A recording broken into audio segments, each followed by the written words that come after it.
আজ আমি অনেক খুশি। কারণ আজ আমি চাকরি থেকে স্যালারি পেয়েছি। তাই এদিক ওদিক দেরি না করে আমি সোজা বাসায় চলে গেলাম। যাওয়ার পরে টাকাটা আমার স্বামীর হাতে দিলাম। কৌতূহলবশত আমাকে জিজ্ঞেস করলো যে, "এখানে কত টাকা আছে?" আমি বললাম যে, "এখানে ৪০,০০০ টাকা আছে।" তখন সে বলে উঠল, "তুমি তো বেতন পাও ৬০,০০০ টাকা। তাহলে এখানে ৪০,০০০ টাকা কেন?" পরে আমি বললাম, "১০,০০০ টাকা রেখেছি আমার বাবা-মার জন্য আর ১০,০০০ টাকা রেখেছি আমার হাত খরচের জন্য।" কথাটা শোনার পর আমার স্বামী যেটা বলল আমি সেটা শোনার জন্য মোটেও প্রস্তুত ছিলাম না। বলল যে, "বিয়ের পর মা-বাবা কিসের? বিয়ের পর কোনো মা-বাবা থাকে না। মা-বাবা পর হয়ে যায় নাকি?"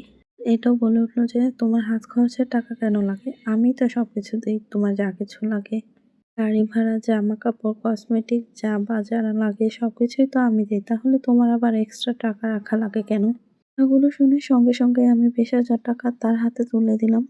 পরদিন সকালে আমি তার পকেট থেকে গাড়ি ভাড়ার জন্য ২০০ টাকা নিলাম। আর বা একটা লিস্ট তাকে ধরিয়ে দিলাম যা কিছু লাগে তা আনার জন্য। ভাড়ার জন্য তার কাছ থেকে নেয়া টাকা থেকে আমার মোটামুটি ভালোই টাকা জমেছে। আমি ভাবলাম যে অফিস থেকে ফেরার সময় আমার মায়ের জন্য একটা শাড়ি, একটা শাশুড়ি মায়ের জন্য একটা শাড়ি কিনবো। যেই ভাবা সেই কাজ। অফিস থেকে বের হয়ে আমি সোজা মার্কেটে চলে গেলাম। সুন্দর দেখে ২ টা জামদানি শাড়ি কিনলাম একই কালারের। বাসায় নিয়ে গিয়ে একটা শাড়ি আমার শাশুড়িমার হাতে দিলাম। তারপর আরেকটা শাড়ি দেখে আমার শাশুড়িমা জিজ্ঞেস করল যে, "এই শাড়িটা কার?" আমি বললাম, "এটা আমার মায়ের জন্য কিনেছি।" হঠাৎ শাশুড়িমা বলে উঠল, "বিয়ের পর মা-বাবা কিসের? বিয়ের পর এত মা-বাবা বাড়ি করতে হয় না। তো বাড়ি করলে মা-বাবা করলে কখনোই তোমার সংসার থেকে অশান্তি যাবে না।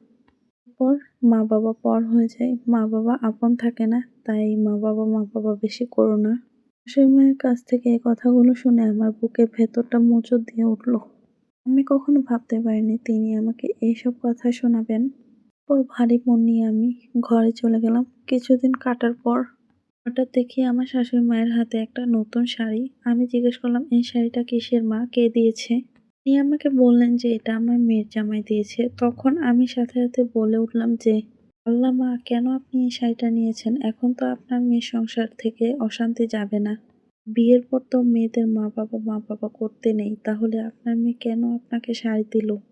এখন তো তার সংসার থেকে কোনোভাবে অশান্তি যাবে না।"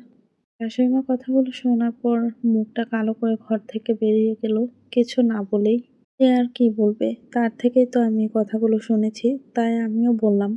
কিছুদিন কেটে যাওয়ার পর আমি হঠাৎ দুপুরবেলা রান্নাবাড়া শেষ করে সবাইকে এক এক করে খাবার টেবিলে খাবার দিলাম। সাথে আমিও খেতে বসে গেলাম। খাবার খাওয়া শেষ হলে যখন আমি টেবিল গোছাচ্ছিলাম, খাবারগুলা গোছাচ্ছিলাম, তখন হঠাৎ দেখি আমার বাবা এসে উপস্থিত। সঙ্গে আমার মাও ছিলেন। তারা বললেন যে আমাকে তাড়াহুড়া করে রেডি হতে।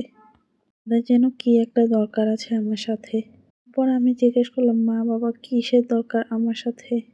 বাবা বলে উঠলেন, "অনেক তো বয়স হলো। আমার তো একটাই মেয়ে, সেটা হচ্ছিস তুই। তাই সেজন্য দেরি না করে তোর নামে আমার সব সম্পত্তি ট্রান্সফার করে দিব। তাড়াতাড়ি করে সবকিছু গুছিয়ে নে, সঙ্গে জামাইকেও নিস।" হঠাৎই বলে উঠলাম যে, "বিয়ের পর তো মা-বাবা থাকে না। মা-বাবা আবার কিসের? বিয়ের পর নাকি মা-বাবারা পর হয়ে যায়। তাহলে আমি কেন তোমাদের সম্পত্তি নেব? তোমরা তো আমার পর।"